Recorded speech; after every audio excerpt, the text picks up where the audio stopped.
Assalamualaikum, jumpa lagi dengan video Bengkel Logika. Video ini kita coba bahas tentang bagaimana cara mengatasi laptop yang sering hang karena overheat. Kemudian juga bagaimana cara kita membuka laptop model Aspire A11. Yang pertama itu kita lihat posisi bautnya, lalu kita buka bautnya, kemudian pastikan apakah ini sudah tidak bergaransi. Kalau bergaransi sebaiknya diserahkan kepada pihak yang lebih berhak untuk membongkar laptop ini. Kemudian jangan lupa menandai mana baut panjang dan baut pendek agar nanti waktu pasang tidak merusak. Mungkin saja tembus sampai ke depan ataupun yang lainnya.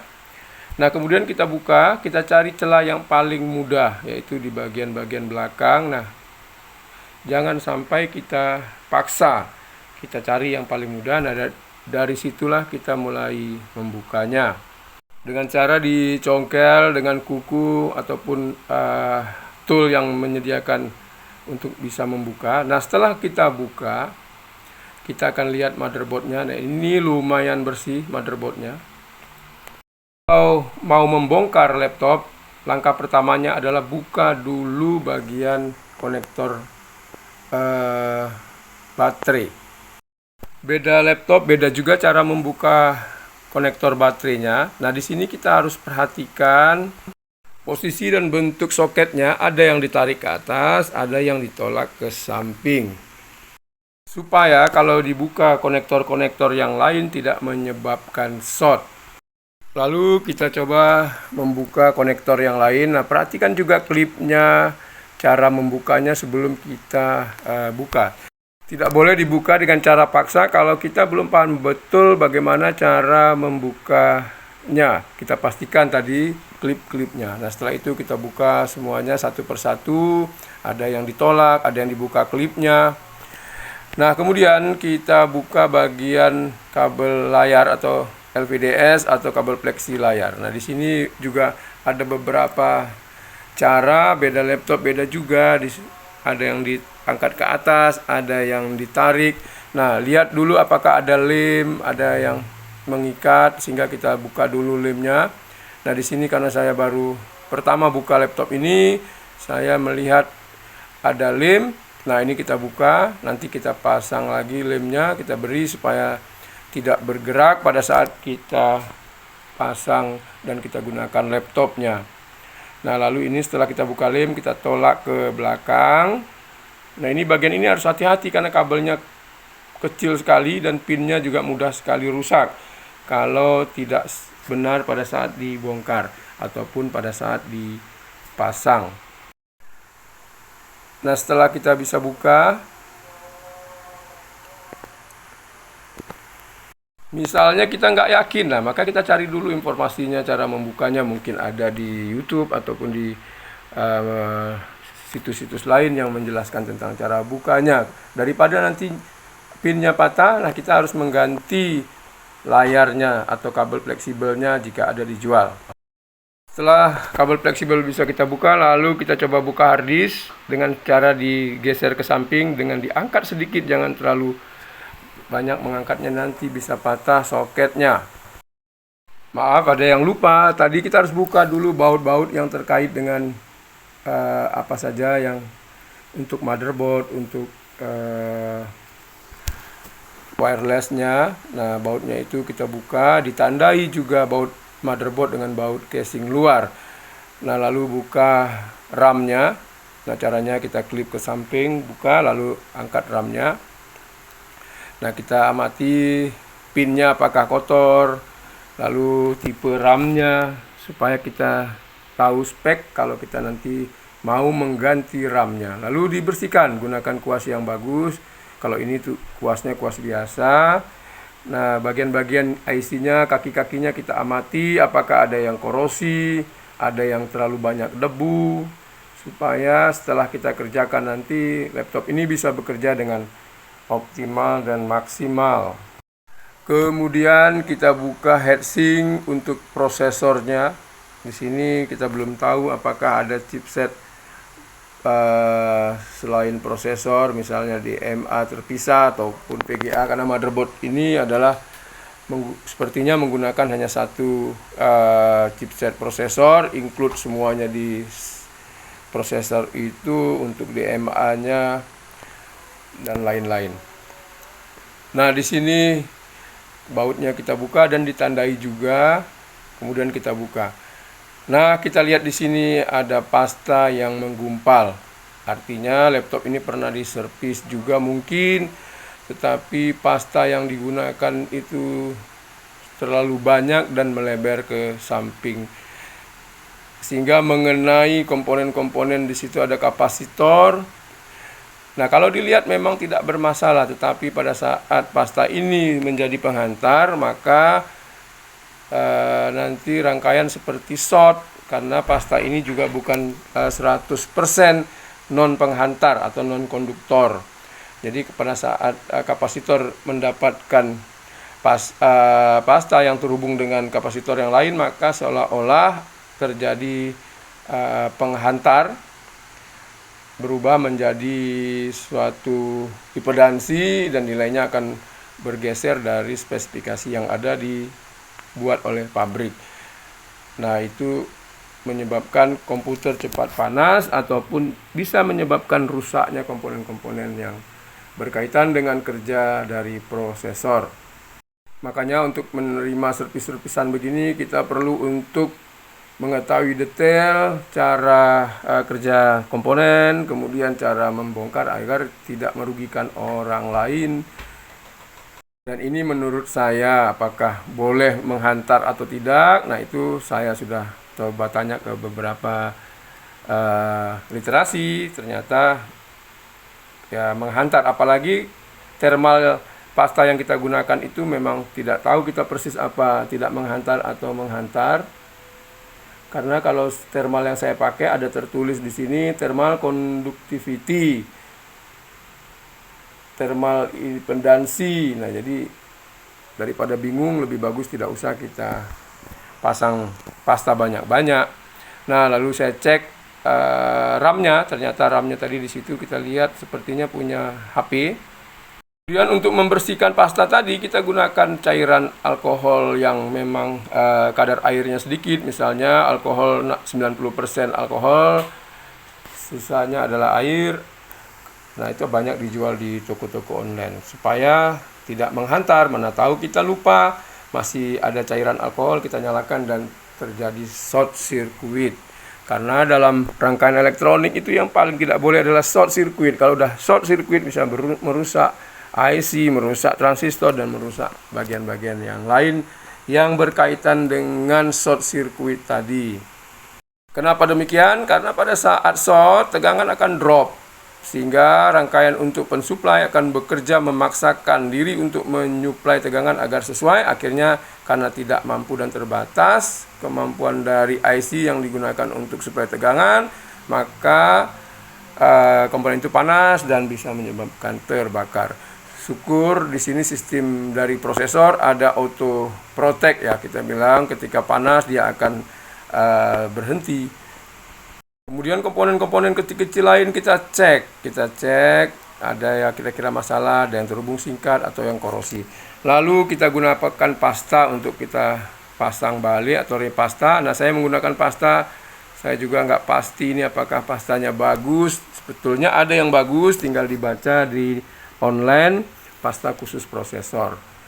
Nah, ini dia, kita pasang sedikit saja di tengah. Nah, ini cara pemasangannya juga tidak boleh ke samping, karena nanti waktu tertekan dengan heatsink akan keluar melebar ke mana-mana, kena dengan komponen. Kemudian RAM kita bersihkan, pertama kita olesi dengan kapas ataupun dengan kertas, beri alkohol sedikit, lalu kita ambil kertas ataupun stip putih, kita bersihkan pinnya agar menghantar sempurna ketika dipakai. Nah, setelah prosesor tadi kita pasang pasta, maka kita untuk nempel heatsink, kita lihat heatsinknya apakah bengkok atau tidak.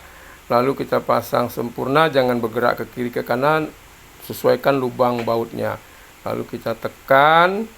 Nah, kemudian kalau kita ragu bisa melebar banyak ke samping ke kiri karena mungkin banyak juga pasta yang kita letakkan tadi, kita buka lagi dan kita lihat. Nah, tidak banyak yang melebar. Nah, bisa juga kita rapikan lagi kiri kanannya yang mungkin nanti bisa ketika dikencangkan baut akan lebih jauh melebarnya mengenai komponen kapasitor tadi. Karena prosesor inilah yang paling vital, dia yang bekerja sangat berat. Nah, ketika kita merakit laptop, kita perlu fokus serius ke bagian ini. Oke, ketika sudah kita yakini, kita lihat lagi apakah masih ada sisa-sisa pasta yang menempel dengan kaca pembesar tadi. Kita pasang lagi heatsinknya dan kita kencangkan. Ikat bautnya juga secara merata dari kiri ke bawah supaya menjepit prosesor itu mengenai pasta dan menjadi konduktif, menghantar panas dari prosesor ke heatsink lebih sempurna. Oke, setelah kita pasang, RAM tadi sudah kita pasang, maka sekarang kita pasang kembali. Nah, pada saat pasang kembali, ikat dulu baut-bautnya, perhatikan pada baut casing apakah mengenai baut yang akan kita pasang. Tapi mudahnya di situ ada tanda panah. Nah, di panah itulah kita pasang baut pada bagian yang tidak nanti berkaitan dengan baut head casing. Nah, kita kencangkan, harusnya kita gunakan obeng yang ada magnetnya dengan mata obeng yang bagus supaya bautnya tidak rusak. Nah, oke, di sini setelah kita pasang, lalu kita pasang bautnya beres, kita pasang soketnya lagi nanti. Oke.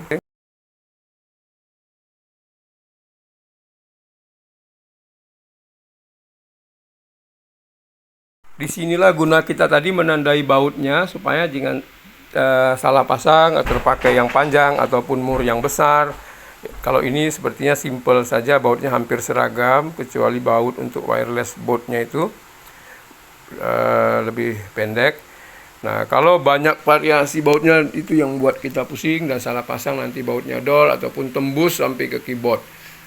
Akan bisa merusak soket untuk bautnya. Kalau kita bongkar tadi, prioritas pertamanya adalah buka soket baterai. Nah, kalau pasang, maka soket baterai dipasang paling akhir supaya tidak short konektor-konektor yang lain. Bagaimana cara kita buka? Begitulah kita pasang. Nah, itu perlu diamati mana klip-klipnya tadi seperti penjelasan di awal. Lalu kalau bisa dibersihkan, jangan kuat-kuat, takutnya nanti jalur koneksinya rusak. Diamati, tujuannya adalah mungkin saja ada yang putus, ada yang udah karena sering dibongkar-bongkar, lengket antara pin satu dengan pin lainnya. Nah, ini agak susah pasang-pasangnya, kadang-kadang lupa apakah dari bawah atau dari atas. Nah, kita amati betul-betul, karena kalau kita bukan teknisi yang sering mengerjakan ini, pastinya nggak akan mungkin ini bisa kita ingat 100%. Apalagi model laptop itu cukup banyak. Makanya kita gunakanlah prinsip dasar dalam merangkai atau membuat suatu peralatan notebook ataupun apa saja. Kita pakai logika dasarnya. Lebih bagus lambat tapi berhasil daripada cepat tapi rusak. Karena komponen-komponen kabel-kabel konektor ini susah juga kita beli dan harganya lumayan mahal. Nah, ini terakhir pasang boot cut dari wireless. Nah, itu perhatikan juga saya positif dan hitamnya itu. Saya nggak tahu kalau terbalik bisa jalan, tetapi lebih bagus kita amati saja kalau kita nggak tahu dasar speknya ini. Kalau putih di awal, maka pasang putih di tempat yang seperti kita bongkar. Takutnya ada masalah. Karena tidak semua hal kita bisa tahu. Kadang-kadang kodenya tidak ada, mungkin boleh terbalik. Tapi ketika dipasang terbalik, ya mana tahu bisa menyebabkan masalah. Nah, lalu setelah kita pasang lagi, kita kuatkan semua, baut kita kumpulkan. Sebelum kita pasang konektor baterai, kita tes dulu dengan menggunakan charger. Pastikan chargernya itu bekerja dan sesuai daya dari charger. Jangan pakai charger terlalu besar dayanya, walaupun kepala soketnya sama, itu bisa menyebabkan panas berlebih. Mungkin saja chargernya bukan asli, sehingga bisa saja menerobos arus besar ke rangkaian kita, yang kalau ada short pada pemasangan bisa menyebabkan komponen langsung terbakar. Nah, setelah kita pasang charger, kita coba nyalakan. Kalau normal, layar langsung menyala. Harddisk tadi belum kita pasang ini, supaya kita tahu normal nggak motherboardnya. Nah, ini kita lihat normal. Nah, kita biarkan beberapa saat, apakah hang, sebelum kita beri beban harddisk atau rangkaian komponen lainnya. Nah, kalau sudah normal, maka kita cabut chargernya, pastikan sudah mati benar, baru kita pasang konektor baterainya. Nah, setelah kita pasang baterai, kita tes lagi. Di sini kebetulan tidak ada gambarnya. Tes lagi dengan adanya baterai apakah bermasalah. Nah, di sini saya sudah tes tadi, cuma tidak ada gambarnya, ternyata normal. Nah, ketika sudah normal dengan ada baterai tanpa harddisk, maka kita pasang harddisknya, lalu kita atur bootingnya di BIOS. Nah, ini tidak kita bahas di sini, nanti kalau ada kesempatan kita akan bahas. Nah, kita lihat di sini ketika ada beban, dengan beban data di harddisk dibuka oleh prosesor, apakah laptop ini masih hang. Nah, kita uji. Setelah selesai BIOS ini saya setel, kita uji beberapa jam laptopnya ini dengan menjalankan beberapa program, lalu kita biarkan tanpa kita sentuh, biarin saja apakah lama-kelamaan bisa hang. Karena laptop ini saya lihat tidak ada kipas pendingin, dianggap mungkin cukup dengan heatsink dari tembaga yang tadi di awal. Nah, setelah harddisk, nah ini ada langsung jalan Windows berapa ini, 7. Nah, tinggal kita lihat lagi. Setelah selesai ini semua aman, baru kita pasang tutup belakangnya. Nah, tutup belakang karena sisa baut yang tadi tidak jadi susah. Lalu setelah dipasang tutup, kita coba lagi apakah sirkulasi udaranya mengalir bagus, supaya kita bisa mengetahui apakah. Nah, ini perhatikan saya baru pakai baterai ini. Nah, dengan kita pasang baterai ini, kita tes lagi apakah masalah dan baterainya masih bagus atau tidak. Nah, kalau sudah normal, kita tutup saja casing belakangnya, kita uji. Nah, berarti laptop ini sudah selesai.